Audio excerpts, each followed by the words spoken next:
बिस्मिल्लाहिर्रहमानिर्रहीम। अस्सलाम वालेकुम। इब्नुल अरबी फाउंडेशन में खुशामदीद।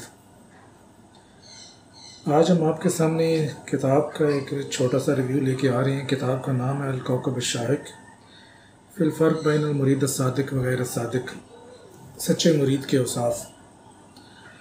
ये वर्ल्ड व्यू पब्लिशर उर्दू बाज़ार लाहौर से शाया हुई है और इस किताब के मुसन्निफ़ हैं कुतुब रब्बानी अल्लामा अब्दुल वहाब अश-शहरानी। तर्जुमा किया प्रोफेसर मोहम्मद एजाज़ जंजुआ साहब ने। इस किताब के रिव्यू बनाने का मकसद एक तो ये भी है क्योंकि शेख अब्दुल वहाब शहरानी का ताल्लुक़ शेख अकबर से बड़ा गहरा है। आपने शेख की काफ़ी किताबों के ऊपर काम किया है, उनकी खुलासा किया है, कुछ का खुलासा किया है, कुछ मफ़ाहीम बयान किए हैं और शेख की बहुत ज़्यादा तारीफ़ की है, तौसीफ़ की है। बल्कि आपकी अक्सर किताबें ही शेख से रिलेटेड ही नज़र आती हैं। तो ये भी चूँकि पीर मुरीद के ताल्लुक़ के वाले से एक किताब है, तो हमने सोचा कि ये वर्ल्ड व्यू वालों ने बड़ी अच्छी तरीके से शाया की है, तो इसका एक छोटा सा रिव्यू बनाया जाए। तो सबसे पहले हम आपको ये किताब दिखाते हैं कि कैसे वर्ल्ड व्यू वालों ने शाया की है, और उसके बाद इसमें बाकी देखते हैं कि मतन कैसा है और तर्जुमा कैसा है और गलतियाँ कितनी हैं और किताब की कीमत क्या है और साइज़ क्या है। ये बिल्कुल छोटे साइज़ पे एक छोटी सी किताब। तो चलें अभी किताब की तरफ चलते हैं।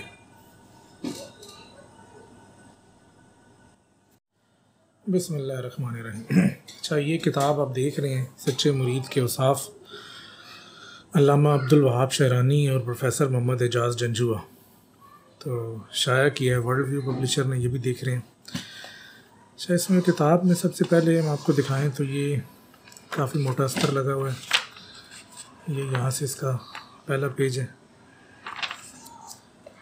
ये इसकी तफसील है, क्या सफ़ात हैं, क्या कीमत है, किसने शाया की है, किसने लिखी है और किसने तर्जुमा की है। उसके बाद फ़हरिस्त है। सेंचुरी पेपर इन्होंने लगाया है और पेपर अच्छा है, पढ़ने में भी आसान है, प्रिंटिंग भी बेहतर है और किताब उठाओ तो वाकई पता चल रहा है कि किताब काफ़ी बेहतर है। अच्छा, अभी किताब के ऊपर बात करते हैं कि किताब में क्या है। सबसे पहले मैं देख रहा था तो ये शेख अब्दुल वहाब शहरानी के हालात ज़िंदगी कुछ लिखे गए हैं। इसके बारे में बताया गया कि वो कौन थे, कहाँ से आए, किधर गए। ये लिखा हुआ 27 रमज़ान 898 हिजरी को पैदा हुए, फिर क़याम मिस्र है, तरीक़त में इनका जहानी तरीक़त में इनका आना है, फिर खानका का क़याम है, फिर तालीफ़ात हैं और तसनीफ़ात हैं कि उन्होंने कितनी तालीफ़ात लिखी हैं। इमाम शहरानी के शयूख़ के वाले से बात करते हैं तो ज़्यादा जो मशहूर हैं जिसका ज़िक्र बार बार आता है वो सैयदी अली ख़वास हैं और इस किताब में भी उनका ज़िक्र है। अच्छा, यहाँ पर जो बयान है वो ज़रा पढ़ने के काबिल है।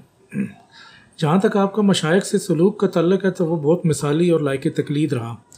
आपने हयात व विसाल में अपने मशाइख की इज़्ज़त और हurमत की पासदारी की, मकाम था। अच्छा, जो शख्स आपको हज़रत अली अल ख़वास का खलीफ़ा कहता, आप इसको बहुत डांटते थे।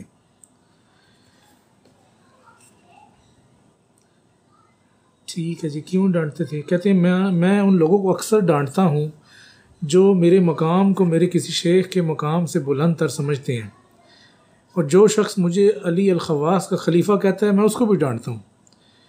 इस तरह मुझे मशाइख के इल्म व फ़ज़ल का वारिस कहे तो इससे नाराज़ होता हूँ। कहते हैं उसकी वजह ये है कि शेख का खलीफ़ा होने की शर्त ही है कि मैंने अपने शेख की तमाम कामिल विरासत हासिल की हो। लेकिन मैंने तो अपने शेख की कामिल विरासत हासिल नहीं की। लिखते हैं मैं तो अपने मशाइख के किसी की मकाम की इंतहा तक नहीं जानता, इसलिए वारिस होने की हकीकत से भी आगाह नहीं। अलबत्ता मुझे पता है कि बाज़ औक़ात मशाइख के पास ऐसे अखलाक, उलूम, मारिफ़ और असरार होते हैं जिनसे वो ख़ुद को तही दामन समझता हूँ, फिर किसी कहने वाले से कैसे इत्तफ़ाक़ कर लूँ। मतलब सादा लफ्ज़ों में ये कह रहे हैं कि चूँकि शेख अली अल ख़वास ने इनको खलीफ़ा नहीं बनाया, तो चाहे इन्होंने तसनीफ़ात बहुत लिखी हैं, नाम इनका बड़ा है, लेकिन वो ख़ुद को उतना ही तसव्वुर करते थे कि शेख अली अल ख़वास से जो चीज़ें इन्होंने हासिल की, चंद चीज़ें, जो चीज़ें समझ में आई, जो पूछी, तो बस उतनी ही मतलब मुझे पता है। तो इस वजह से मुझे उनका खलीफ़ा तो ना कहा जाए, अलबत्ता उनका मुरीद कहा जा सकता है। तो ये बड़ी अच्छी बात है कि आजकल के मुरीदों के लिए भी कि वो फ़ौरन से खलीफ़ा बनने की कोशिश करते हैं और उसकी अपने पीर की और शेख की कामिल विरासत तो हासिल होती नहीं है, दो चीज़ें पता चलती हैं तो कहते हैं जी हमें भी खलीफा बनो। अच्छा, उसके बाद ये किताबों की फ़हरिस्त है। यहाँ पर लिखा हुआ है कि जी ब्रुकलिन ने 67 किताबों का शुमार किया है, और जो ये साहब हैं वो कह रहे हैं कि मैंने 117 किताबों का एहसा किया। मतलब शेख अब्दुल वहाब शारानी की 117 किताबों, उनमें से मेरे ख़्याल में ये कुछ नाम भी इन्होंने लिखे हुए हैं, किताबों के ये नाम हैं। और ये तमाम किताबें इसमें देखें बार बार ये फतुहात मक्किया के हवाले से, लवाक़िउल अनवार अल कुदसिया फ़ी मुख्तसर अल फतुहातुल मक्किया, तो ये शेख के ऊपर इन्होंने काफ़ी कलाम किया है। और शेख अकबर के एक किताब अल किबरीत अल अहमर, ये भी सामने नज़र आ रही है, फ़ी बयान उलूम शेख अल अकबर। अब इसमें भी शेख अकबर का जिक्र है। फिर दूसरी फतवात मक्किया के हवाले से है। फिर अल यवाक़ीत वल जवाहिर, उस किताब में भी शेख के हवाले से ही बात की गई है। तो उसके अलावा जो बाकी किताबें हैं, ये लंबी फ़हरिस्त है, ये कोई देखेगा तो ख़ुद ही देख लेगा। तो ये सारा उसमें है। तो मशहूर किताबें जो हैं उनमें लताइफ़ुल मिनन है, यवाक़ीत वल जवाहिर है, अल बहर अल मौरूद है। इस तरह शेख के हवाले से जो फतवात के इख्तसारात हैं वो हैं, लवाक़िउल अनवार है। इसके अलावा भी मज़ीद किताबें हैं। तो ये है वफ़ात का, फिर उसके बाद ज़िक्र है। और ये वफ़ात इन्होंने ज़िक्र की है कि जी माह रबी अव्वल है कि दूसरा है, 973 हिजरी के पहले अशरा में फ़ालिज का हमला हुआ, और उसके बाद ही कुछ दिन बाद जो नहीं है, अच्छा, जमादी उल ऊला की असर के टाइम आपका जो है ये दारी दुनिया से आपने तशरीफ़ ले गए या इंतकाल हुआ आपका। तो ये मुख्तसर हालात हैं। और उसके बाद ये किताब है। किताब के वाले से अब देखते हैं इसमें क्या है। जहाँ तक किताब की बात है तो सबसे पहले सच्चे मुरीदों के अखलाक के वाले से है। कहते हैं कि इनमें से कोई उस वक़्त तक तरीक़त के मामले में ना पड़े जब तक उलूम शरीयत में तबाहर ना हासिल कर ले, यहाँ तक कि इसको अमर तरीक़त के अलावा किसी और काम में मशगूल होने की इजाज़त दी जाए। यानी कि जब तक बंदा शरीयत और ये बुनियादी चीज़ें हासिल नहीं करता तो उस वक़्त तक इनके नज़दीक उस शख्स को तरीक़त में नहीं पढ़ना चाहिए, क्योंकि जिसकी शरीयत ही पूरी नहीं है तो वो तरीक़त में क्या करेगा, वो तो भी पहले शरीयत मुकम्मल करे। अच्छा, इसके अलावा और भी इसमें है, एक और खुल्क ही है, मतलब इब्तिदा में अगर किसी शेख से फैज़ हासिल करना चाहे तो 3 दिन या 7 दिन रोज़ा रखे, खामोशी और कमखोरी इख्तियार करें। मतलब एक पूरा प्रोसीजर बताया कि इस तरह से वो चले और ये इस तरह से। इसी तरह मज़ीद क्या लिखते हैं, सच्चे मुरीद के लिए ज़रूरी है कि वो उस शख्स की सोबत इख्तियार ना करे जो अब इस ज़माने में शेखु मशाइखियत या शेखुखियत की मसनद पर बैठ कर लाफे मारता रहता है, जब तक कि इल्हाम रब्बानी के ज़रिए इसकी सच्चाई की निशानियाँ ना ज़ाहिर ना हों और इस्तिखारा नीज़ सच्चे अहले तरीक़त की गवाही से इसकी तायीद ना हो। मतलब हर वो शख्स जो ख़ुद को पीर कहता है, सच्चे मुरीद को चाहिए कि उसके पीछे ना जाए जब तक कि उसको थोड़ा सा आज़मा ना ले और पता ना चले कि वाकई इसके पास कुछ है भी, कि ये भी बस इसी तरह ही है।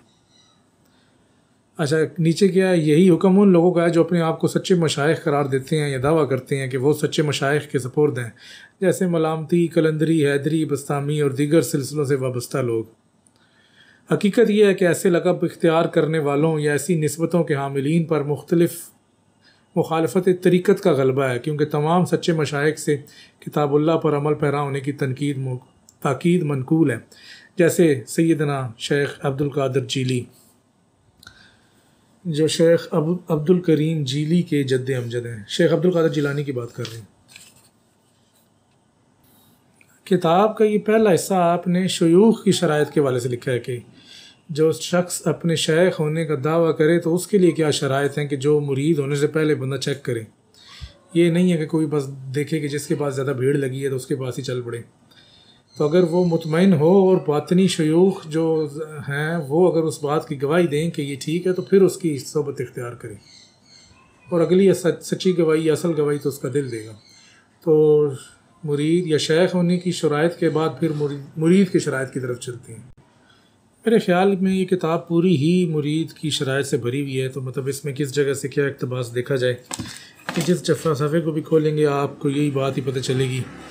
और उसमें मुरीद के अखलाक, मुरीद के लिए बताया गया कि वो ये करे, वो ये करे, वो ये करे, क्योंकि अगर वो इस तरह करेगा तो तभी जाके वो, अभी देखें ना, ये मुराकबा की कसरत करे, नफ्स के लिए एहतियात मुरीद क्या करे, उसके बाद तसव्वुर शेख, ख्वाहिश नफ्स की मुखालफत, अपने आप को शेख का अम्पल्ला करार ना दे, अहले तरीक़त के अजमा को ना तोड़े, नफ्स के लिए ज़्यादा गिरां काम इख्तियार करे, ग़ुरूब आफ्ताब व आमद शब की बेकरारी, किताब व सुन्नत के ज़ाहिरी अहकाम की पाबंदी करे, असबाब शोहरत से इज्तनाब करे, शरई अज़ीमतों को इख्तियार करे। ये क्या जनाब, इबादत से इतना दिलचस्पी और बारगाह रब्बानी की तरफ मुतवज्जा हो। तो ये शेख का भी ज़िक्र आया है, बाकी भी हैं, बायज़ीद बस्तामी का ज़िक्र बीच में आया है। ख्वाहिश नफ्स की मुखालफत है। मतलब ये पूरी किताब ही आप इसको देखें तो ये इसमें कुछ ना कुछ है। तो मैं समझता हूँ कि छापी भी इन्होंने बड़ी अच्छी है, पेपर भी अच्छा है, प्रिंटिंग भी बेहतर है और तर्जमा भी बेहतर है। असल चीज़ तो ये होती है कि तर्जमा जिस बंदे ने किया है वो कैसा किया है, लेकिन जो सादा तौर पे देखी जा रही है, किताब पढ़ी जा रही है, वो उससे ये बिल्कुल वाज़ेह है कि तर्जमा जो है वो बड़ा अच्छा किया है, रवानी से तर्जमा हुआ है और किताब पढ़ने में भी अच्छी है, उठाने में भी बिल्कुल ये हल्की सी है। और शेख अब्दुल वहाब शहरानी ने जो बातें लिखी हैं वो भी, मतलब आज के दौर में अगर मुरीद, मैं समझता हूँ कि मुरीद ये चीज़ें पढ़ ले कम से कम, तो उसे एक तो ये समझ में आ जाएगी कि वो मुरीद है तो उसके क्या तकाज़े हैं, और दूसरा इनको ये भी समझ में आ जाएगी कि अगर मुरीद के लिए ये तमाम शराइत हैं तो शेख तो इन तमाम शराइत को पूरा, मतलब जिसने पूरी इन तमाम शराइत को पूरा किया वो शेख के मनसब पे बैठने के लायक है। तो मुरीद तो वो है कि जो आस्ते आस्ते इनको पूरा करेगा। तो ये जो आजकल बाज़ार में ये हर जगह पे जो पीरों की बहुतात और कसरत है और कुछ भी नहीं है, सिर्फ बातें ही हैं, तो किसी को ये इस किताब को पढ़ने से समझ में आ सकती है कि वो कौन सा उसको कोई सच्चा शेख मिल सकता है कि जिसमें कम से कम ये मुरीदों वाली खुसूसियात तो हो ना।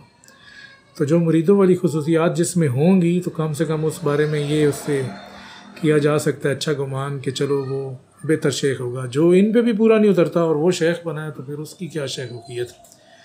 तो ये छोटी सी किताब है, हमने कहा इसका एक तारफ़ दिए ताकि लोगों को पता चले, और ये अच्छी छापी है और ये मतलब आज ही हमारे पास आई थी तो मैंने कहा कि इसका एक मुख्तसर सा तारफ़ बना दिया जाए।